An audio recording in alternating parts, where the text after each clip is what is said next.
அனைவருக்கும் இனிய காலை வணக்கம். முருகனுக்கு உகந்த தைப்பூச திருநாளன்று நிறைய பேர் விரதம் இருப்பாங்க. 48 நாள் இருக்க முடியாதவங்க 21 நாள் எடுப்பாங்க.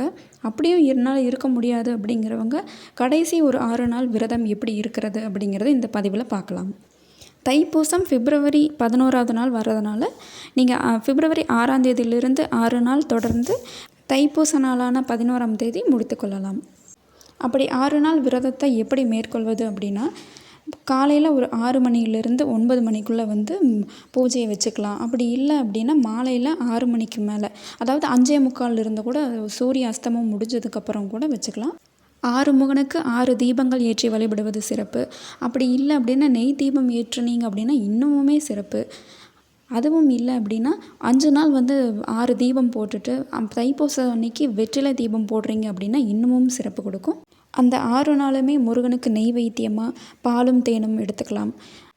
இப்படி விரதம் இருக்கும்போது என்னென்ன மந்திரங்கள் சொல்லலாம் அப்படின்னா, முருகனுக்கு உகந்த கந்தசஷ்டி கவசம் சொல்லலாம், 108 போற்றிகள் சொல்லலாம், ஓம் சரவணபவ அப்படிங்கிற மந்திரத்தை 108 தடவை சொல்லலாம். அப்படி இல்லை அப்படின்னா எழுதி நம்ம பூஜை அறையிலேயே கூட வைக்கலாம்.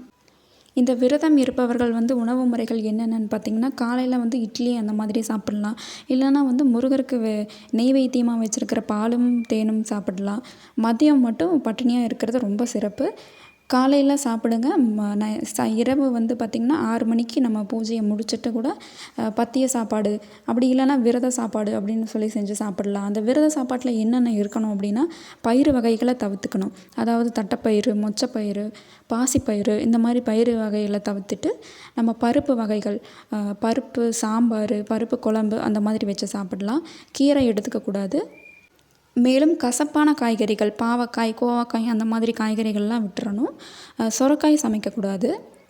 மற்ற எல்லா காய்கறிகளும் சமைச்சு சாப்பிடலாம். விரதம் இருப்பவர்கள் கண்டிப்பாக அசைவ உணவுகளை எடுத்துக்கக்கூடாது. வீட்டில் கண்டிப்பாக சமைச்சு தரணும்னு ரொம்ப கம்பல் பண்ணுறாங்க அப்படின்னா அவங்க விருப்பத்துக்கு அவங்களுக்கு செஞ்சு கொடுத்துக்கலாம். ஆனால் நீங்கள் சாப்பிட வேண்டாம். மாலை போட்டிருந்தீங்க அப்படின்னா கண்டிப்பாக வீட்டில் எந்த அசைவ உணவுகளையே எடுக்காமல் இருப்பது ரொம்ப நல்லது. இது போன்ற ஆன்மீக தகவல்களுக்கு நம்ம எஸ்கே ஸ்பிரிச்சுவல் சேனலை சப்ஸ்கிரைப் செய்து கொள்ளுங்கள்.